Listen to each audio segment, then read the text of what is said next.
ಯಾವಾಗಲೂ ಸಿಂಪಲ್ ಆಗಿ ಕಾಣಿಸ್ತಿದ್ದ ಅನಿತಾ ಅಂದು ಕಂಪ್ಲೀಟ್ ಡಿಫರೆಂಟ್ ಆಗಿದ್ಲು. ಅವಳು ಕಡು ನೀಲಿ ಬಣ್ಣದ ಸೀಕ್ವೆನ್ಸ್ ಡ್ರೆಸ್ ಹಾಕಿದ್ಲು.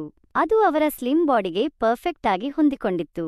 ಡ್ರೆಸ್ನ ನೆಕ್ಲೈನ್ ಅವರ ನೀಳವಾದ ಕತ್ತು ಮತ್ತೆ ಸುಂದರ ಭುಜಗಳನ್ನ ಮತ್ತಷ್ಟು ಆಕರ್ಷಕವಾಗಿಸಿತ್ತು. ಅವಳು ಮೆಲ್ಲಗೆ ಮುಂದೆ ಬಂದಾಗ ಆ ಡ್ರೆಸ್ ಅವರ ಪ್ರತಿ ಚಲನೆಗೂ ಸ್ಪಂದಿಸುತ್ತಿತ್ತು. ಅವರ ಸೊಂಟದ ಸುಂದರ ವಕ್ರತೆಗಳು ಆ ಡ್ರೆಸ್ನಲ್ಲಿ ಹೆಚ್ಚು ಆಕರ್ಷಕವಾಗಿ ಕಾಣುತ್ತಿದ್ದವು. ಮಲ್ಲಿಗೆ ಹೂವಿನ ಮೈಲ್ಡ್ ಸೆಂಟ್ ಇಡೀ ಏರಿಯಾದಲ್ಲೇ ಹರಡಿದಂತೆ ಇತ್ತು. ಅವರ ಮುಖದಲ್ಲಿ ಒಂದು ಸಣ್ಣ ನಗು, ಕಣ್ಣಲ್ಲಿ ವಿಚಿತ್ರ ಶೈನ್. ಸತ್ಯ ಹೇಳಬೇಕು ಅಂದ್ರೆ ಸುಮನ್ ಬಗ್ಗೆ ಮರೆತು ಅನಿತಾಳ ಸೌಂದರ್ಯ ಮತ್ತೆ ಆ ಡಿಫ್ರೆಂಟ್ ವೈಬ್ನಲ್ಲೇ ಕಳೆದು ಹೋಗಿದ್ದೆ. ಅಯ್ಯೋ ನೀವಾ, ಬನ್ನಿ ಬನ್ನಿ, ಅವಳು ಒಳಗೆ ಬರಲು ಹೇಳಿದಳು. ಸುಮನ್ ಮನೆಯಲ್ಲಿ ಇಲ್ಲ, ಬಿಸ್ನೆಸ್ ಟ್ರಿಪ್ ಅಂತ 3 ದಿನ ಊರಿಗೆ ಹೋಗಿದ್ದಾರೆ. ನಿಮಗೆ ಗೊತ್ತಿರಲಿಲ್ವಾ? ನನಗೆ ಒಮ್ಮೆಲೆ ಸಣ್ಣ ಮುಜುಗರ. ಓ ಇಲ್ಲ, ಗೊತ್ತಿರಲಿಲ್ಲ. ಹಾಗಾದ್ರೆ ನಾನು ಆಮೇಲೆ ಬರ್ತೀನಿ. ಅವಳು ನಸುನಕ್ಕು. ಹಾಗೆಲ್ಲ ಹೇಳಬೇಡಿ, ಒಬ್ಬಳೇ ನಂಗೆ ಬೋರ್ ಆಗ್ತಾ ಇತ್ತು. ನೀವು ಬಂದಿದ್ದೀರಾ?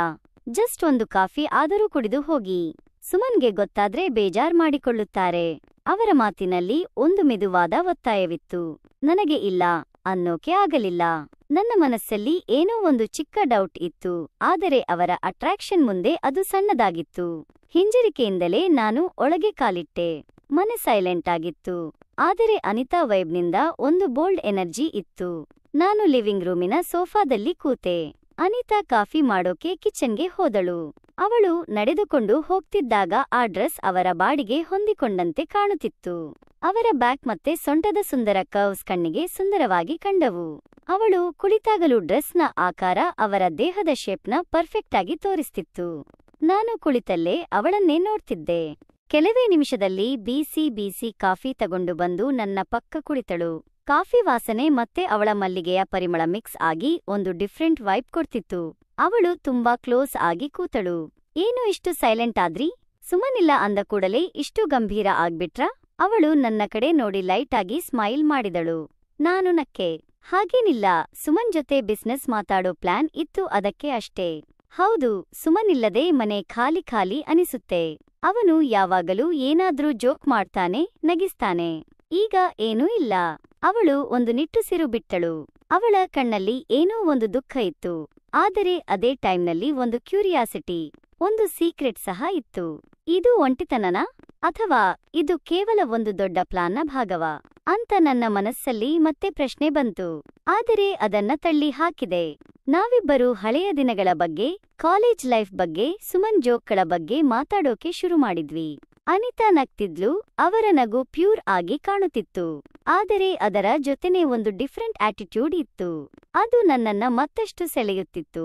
ಅವರ ಕಣ್ಣಲ್ಲಿನ ಹೊಳಪು, ಅವರ ಬಾಯಿಂದ ಬರ್ತಿದ್ದ ಪ್ರತಿಯೊಂದು ಮಾತು ಸಹ ಅಟ್ರಾಕ್ಟಿವ್ ಆಗಿ ಇತ್ತು. ಇದು ಒಂದು ಬಲೆನಾ ಅಂತ ಅನುಮಾನ ಬಂದರೂ ಅದರ ಬಗ್ಗೆ ಜಾಸ್ತಿ ಯೋಚಿಸಲಿಲ್ಲ. ಮಾತಾಡುತ್ತಾ ಹಸಿವಾಯಿತು. ಇರಿ, ನಾನೇನೋ ಸ್ಪೆಷಲ್ ಆಗಿ ಮಾಡಿದ್ದೀನಿ, ಡಿನ್ನರ್ ಮಾಡೋಣ. ಅವಳು ಕಿಚನ್ ಕಡೆ ನಡೆದಳು. ಸುಮಾರು 20 ನಿಮಿಷದಲ್ಲಿ ಅನಿತಾ ಬಿಸಿ ಚಪಾತಿ, ಪನ್ನೀರ್ ಮಖನಿ ಮತ್ತೆ ರೈತಾದೊಂದಿಗೆ ಡೈನಿಂಗ್ ಟೇಬಲ್ ಮೇಲೆ ಬಂದಳು. ಅವರ ಕೈರುಚಿ ನಿಜಕ್ಕೂ ಅದ್ಭುತವಾಗಿತ್ತು. ನಾವು ಅಕ್ಕಪಕ್ಕ ಕೂತು ಡಿನ್ನರ್ ಮಾಡ್ತಿದ್ವಿ.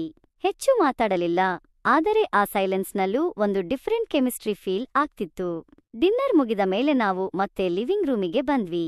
ಅನಿತಾ ಕಿಚನ್ಗೆ ಹೋಗಿ 1 ನಿಮಿಷದಲ್ಲಿ ವಾಟರ್ ಗ್ಲಾಸ್ ಮತ್ತೆ ಒಂದು ಹಳೆಯ ಸ್ಕ್ಯಾಚ್ ಬಾಟಲ್ ತಂದಳು. ಸುಮನ್ ಇದನ್ನ ಸ್ಪೆಷಲ್ ಆಗಿ ತಂದಿದ್ರು. ಇಬ್ಬರು ಒಟ್ಟಿಗೆ ಡ್ರಿಂಕ್ ಮಾಡೋಣ ಅಂದಿದ್ರು, ಆದರೆ ಅವರಿಗೆ ಟೈಮ್ ಸಿಗೋದೇ ಇಲ್ಲ. ಅವಳು ಹೇಳಿದಳು. ಧ್ವನಿಯಲ್ಲಿ ಒಂದು ಸಣ್ಣ ವಿಷಾದವಿತ್ತು. ವಿಸ್ಕಿ ಸಹ ಡ್ರಿಂಕ್ ಮಾಡ್ತೀಯಾ ನೀನು? ನನಗೆ ಶಾಕ್ ಆಯಿತು. ಹೌದು, ಕೆಲವೊಮ್ಮೆ ಸುಮನ್ ಜೊತೆ.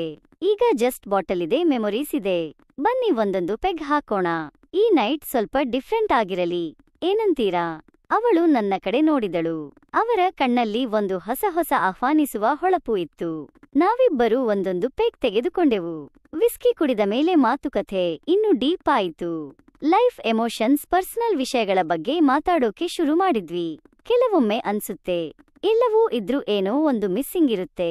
ಮಾತು ಕೇಳೋರು ಇರಲ್ಲ, ನಮ್ಮನ್ನ ಅರ್ಥ ಮಾಡಿಕೊಳ್ಳೋರು ಸಿಗಲ್ಲ. ಅವಳು ನನ್ನ ಕಡೆ ನೋಡಿದಳು. ಅವರ ಕಣ್ಣುಗಳು ನೇರವಾಗಿ ನನ್ನ ಕಣ್ಣುಗಳನ್ನೇ ನೋಡುತ್ತಿದ್ವು. ಒಂದು ಬಗೆಯ ಆಳವಾದ ಭಾವನೆಯನ್ನ ತೋರಿಸ್ತಿದ್ವು. ನಿಮ್ಮಂತ ಫ್ರೆಂಡ್ ಸಿಕ್ಕಿರೋದು ಸುಮನ್ಗೆ, ಅವಳು ಹೇಳಿದಳು. ಲೈಟಾಗಿ ನನ್ನ ಕೈ ಟಚ್ ಮಾಡಿದಳು. ಅವರ ಬೆರಳುಗಳು ನನ್ನ ಕೈಗೆ ತಗುಲಿದಾಗ ಒಂದು ಚಿಕ್ಕ ರೋಮಾಂಚನ. ಅದು ಕೇವಲ ಒಂದು ಕ್ಷಣ, ಆದರೆ ಅದು ನನ್ನ ಮನಸ್ಸಲ್ಲಿ ಗಟ್ಟಿಯಾಗಿ ಉಳಿಯಿತು. ಅವಳು ಕೂಡಲೇ ತನ್ನ ಕೈಯನ್ನು ಹಿಂದಕ್ಕೆ ತೆಗೆದುಕೊಂಡಳು. ಆಕೆಯ ಪ್ರತಿಯೊಂದು ಮೂವ್ ಸಹ ಪ್ಲಾನ್ ಮಾಡಿದಂತೆ ಇತ್ತು, ಆದರೆ ನಾನು ಆ ಕ್ಷಣದಲ್ಲಿ ಅದನ್ನ ಅಬ್ಸರ್ವ್ ಮಾಡಲಿಲ್ಲ. ಲೈಟಿಂಗ್ ಡಿಮ್ ಆಗಿತ್ತು. ರೂಮಿನಲ್ಲಿ ಒಂದು ಪರ್ಫೆಕ್ಟ್ ರೊಮ್ಯಾಂಟಿಕ್ ವೈಬ್ ಸೆಟ್ ಆಗಿತ್ತು. ಅನಿತಾ ನನ್ನ ಪಕ್ಕ ಬಂದು ಕೂತಳು, ತುಂಬಾ ಕ್ಲೋಸ್ ಆಗಿ. ಅವರ ದೇಹದಿಂದ ಬರ್ತಿದ್ದ ಮಲ್ಲಿಗೆ ಮತ್ತೆ ಅವರ ಪರ್ಫ್ಯೂಮ್ ನನ್ನನ್ನ ಕಂಪ್ಲೀಟ್ ಆಗಿ ಕವರ್ ಮಾಡಿಕೊಂಡಿತ್ತು. ಅವರ ಸೀಕ್ವೆನ್ಸ್ ಡ್ರೆಸ್ನ ನವಿರಾದ ಸ್ಪರ್ಶ ನನ್ನ ಕೈಗೆ ತಾಗಿದಾಗ ಒಂದು ರೀತಿ ರೋಮಾಂಚನ ಉಂಟಾಯಿತು. ಆ ವಾತಾವರಣ ನನ್ನನ್ನ ಕಂಪ್ಲೀಟ್ ಆಗಿ ಮಂತ್ರಮುಗ್ಧಗೊಳಿಸುತ್ತಾ ಇತ್ತು. ನೀವು ತುಂಬಾ ಒಳ್ಳೆಯವರು, ಬಹುಶಃ ತುಂಬಾ ಒಳ್ಳೆಯವರು. ಅವಳು ನನ್ನ ಕಣ್ಣುಗಳನ್ನೇ ನೋಡ್ತಾ ಮೆಲ್ಲಗೆ ಹೇಳಿದಳು. ಅವರ ವಾಯ್ಸ್ನಲ್ಲಿ ಒಂದು ವಿಚಿತ್ರ ಮೂಡಿ ಇತ್ತು. ನಾನು ಏನೋ ಹೇಳೋಕೆ ಸ್ಟಾರ್ಟ್ ಮಾಡಿದೆ, ಅಷ್ಟರಲ್ಲಿ ಅವಳು ನನ್ನ ತುಟಿಗಳ ಮೇಲೆ ತನ್ನ ಬೆರಳಿಟಳು. ಏನೂ ಹೇಳಬೇಡಿ, ನಾನು ಏನೂ ತಪ್ಪು ಮಾಡ್ತಿಲ್ಲ, ಜಸ್ಟ್ ಒಂದು ಮೊಮೆಂಟ್ ಫೀಲ್ ಮಾಡ್ತಿದ್ದೀನಿ. ಕೆಲವು ಎಮೋಷನ್ಸ್ನ ಲೈವ್ ಆಗಿ ಇಡೋದು ಮುಖ್ಯ, ಅದು ತಪ್ಪಲ್ಲ. ಸುಮನ್ ಇದ್ಬಿದ್ರೆ ಅವರಿಗೆ ಇಷ್ಟು ಟೈಮ್ ಸಿಗೋದೇ ಇಲ್ಲ. ಅವಳು ತುಂಬಾ ನಿಧಾನವಾಗಿ ಆದರೆ ಸ್ಪಷ್ಟವಾಗಿ ಹೇಳಿದಳು. ಅವಳು ನನ್ನ ಇನ್ನೊಂದು ಕೈಯನ್ನು ಮೃದುವಾಗಿ ಹಿಡಿದುಕೊಂಡಳು. ಅವರ ಬೆರಳುಗಳು ನನ್ನ ಅಂಗೈಯನ್ನ ನವಿರಾಗಿ ತಟ್ಟಿದ್ವು. ಆ ಸ್ಪರ್ಶದಲ್ಲಿ ಎಷ್ಟೋ ಮಾತುಗಳು, ಎಷ್ಟೋ ಎಮೋಷನ್ಸ್ಗಳು ಅಡಗಿದ್ವು. ಆ ಕ್ಷಣಕ್ಕೆ ನಾವು ಇಬ್ಬರೇ ಇದ್ವಿ. ನಮ್ಮ ಸುತ್ತಲಿನ ಪ್ರಪಂಚವೇ ನಿಂತು ಹೋಗಿತ್ತು. ಆ ಕ್ಲೋಸ್ನೆಸ್, ಆ ಅಟ್ರಾಕ್ಷನ್, ಆ ನಂಬಿಕೆ, ಇವೆಲ್ಲವೂ ನನ್ನನ್ನ ಕಂಪ್ಲೀಟ್ ಆಗಿ ಅವಳ ಮಾಯೆಗೆ ಬಲೆಗೆ ಬೀಳಿಸಿದ್ವು. ನಾನು ಸಂಪೂರ್ಣವಾಗಿ ಅವಳ ಕಂಟ್ರೋಲ್ನಲ್ಲಿ ಇದ್ದೆ. ಅವಳು ನನ್ನ ಹತ್ತಿರ ಬಂದಾಗ ಆ ಡ್ರೆಸ್ನಿಂದ ಅವಳ ಎದೆಭಾಗದ ಸುಂದರವಾದ ಲೈನ್ಸ್ ಸ್ಪಷ್ಟವಾಗಿ ಕಾಣುತ್ತಿದ್ದವು. ಅದು ಇನ್ನಷ್ಟು ಆಕರ್ಷಣೆ ಹೆಚ್ಚಿಸಿತ್ತು. ಅವಳು ನನ್ನೆಡೆಗೆ ಇನ್ನಷ್ಟು ಒರಗಿದಾಗ ಅವರ ಡ್ರೆಸ್ನಿಂದ ಸೊಂಟದ ಭಾಗದ ವಕ್ರತೆ ಸ್ಪಷ್ಟವಾಗಿ ಆಕರ್ಷಕವಾಗಿ ಕಾಣಿಸುತ್ತಿತ್ತು. ಆ ಟೈಮ್ನಲ್ಲೇ ಅವಳು ನನ್ನ ಕೈ ಹಿಡಿದುಕೊಂಡಿದ್ದಾಗ ಇನ್ನೊಂದು ಕೈಯಿಂದ ಟೇಬಲ್ ಮೇಲಿದ್ದ ಕೆಲವು ಪೇಪರ್ಸ್ನ ನನ್ನ ಕಡೆ ಸರಿಸಿದಳು. ಒಂದು ವಿಷಯ ಮರೆತಿದ್ದೆ, ಸುಮನ್ ಈ ಸ್ಟಾರ್ಟಪ್ ಪೇಪರ್ಸ್ ಬಗ್ಗೆ ಹೇಳಿದ್ರು. ನೀವು ಬರ್ತೀರಾ ಅಂತ ಗೊತ್ತಾದಾಗ ಅವರು ಇದನ್ನೇ ನಿಮಗೆ ಸೈನ್ ಮಾಡಿಸಿ ಅಂತ ಹೇಳಿದ್ರು. ಅವಳು ತುಂಬಾ ನ್ಯಾಚುರಲ್ ಆಗಿ ಹೇಳಿದಳು. ನನ್ನ ಎಮೋಷನಲ್ ಸ್ಟೇಟ್ನಲ್ಲಿ ಯಾವುದೇ ಡೌಟ್ ಇಲ್ಲದೆ ಅವಳು ತೋರಿಸಿದ ಜಾಗದಲ್ಲಿ ನಾನು ಸೈನ್ ಮಾಡಿದೆ. ಆ ಕ್ಷಣದ ಆಪ್ತತೆ ಅಷ್ಟು ಪವರ್ಫುಲ್ ಆಗಿತ್ತಂದ್ರೆ ನಾನು ಆ ಪೇಪರ್ಸ್ ಬಗ್ಗೆ ಜಾಸ್ತಿ ತಲೆ ಕೆಡಿಸಿಕೊಳ್ಳಲಿಲ್ಲ. ನನ್ನ ಅಟೆನ್ಷನ್ ಕಂಪ್ಲೀಟ್ ಆಗಿ ಅನಿತಾಳ ಕಣ್ಣುಗಳಲ್ಲೇ ಇತ್ತು. ಆ ರಾತ್ರಿ ಏನೋ ಒಂದು ದೊಡ್ಡ ರಹಸ್ಯ ಅಡಗಿದಂತಿತ್ತು, ಆದರೆ ಅದು ಏನು ಅಂತ ನನಗೆ ಅರಿವಿರಲಿಲ್ಲ. ನಾನು ಸೈನ್ ಮಾಡಿದ ನಂತರ ಅವಳು ನಿಧಾನವಾಗಿ ನನ್ನಿಂದ ದೂರ ಸರಿದು ಕುಳಿತಳು. ಕೆಲವು ಮೊಮೆಂಟ್ಸ್ ಅಷ್ಟೇ ಸುಂದರವಾಗಿರಬೇಕು, ಅದನ್ನ ಹಾಗೆ ಉಳಿಸಿಕೊಳ್ಳಬೇಕು.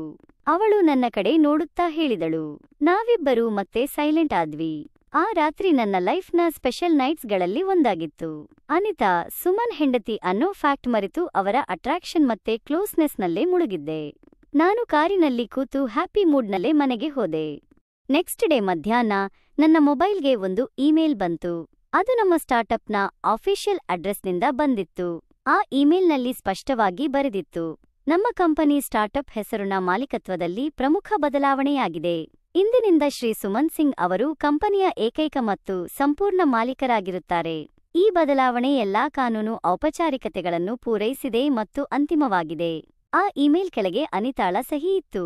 ಆ ರಾತ್ರಿಯ ನನ್ನ ಮತ್ತು ಅನಿತಾ ನಡುವಿನ ರೊಮ್ಯಾನ್ಸ್, ಅವರ ಆಕರ್ಷಣೆ, ಆಪ್ತತೆ ಮತ್ತು ನಾನು ಮಾಡಿದ ಸೈನ್, ಇವೆಲ್ಲವೂ ನನ್ನ ಕನಸಿನ ಸ್ಟಾರ್ಟಪ್ ಅನ್ನು ಕಸಿದುಕೊಳ್ಳಲು ಸುಮನ್ ಮತ್ತು ಅನಿತಾ ಸೇರಿ ಮಾಡಿದ್ದ ದೊಡ್ಡ ಮಾಸ್ಟರ್ ಪ್ಲಾನ್ನ ಭಾಗವಾಗಿತ್ತು. ನನ್ನ ನಂಬಿಕೆ ಸಂಪೂರ್ಣವಾಗಿ ಮುರಿದು ಹೋಗಿತ್ತು. ಸ್ನೇಹಿತರೆ, ಈ ಕಥೆ ಮುಗಿಯುತ್ತದೆ. ಈ ಕಥೆ ಇಷ್ಟವಾಗಿದ್ರೆ ಈ ವಿಡಿಯೋಗೆ ಲೈಕ್ ಕೊಡಿ. ಇನ್ನು ಇಂತಹ ಆಸಕ್ತಿದಾಯಕ ಕಥೆಗಳಿಗಾಗಿ ನಮ್ಮ ಚಾನೆಲ್ಗೆ ಸಬ್ಸ್ಕ್ರೈಬ್ ಆಗೋದನ್ನ ಮರಿಬೇಡಿ. ಪಕ್ಕದಲ್ಲಿರೋ ಬೆಲ್ ಐಕಾನ್ ಒತ್ತಿದ್ರೆ ನಾವು ಹೊಸ ವಿಡಿಯೋ ಹಾಕಿದ ತಕ್ಷಣ ನಿಮಗೆ ಗೊತ್ತಾಗುತ್ತೆ. ಧನ್ಯವಾದಗಳು.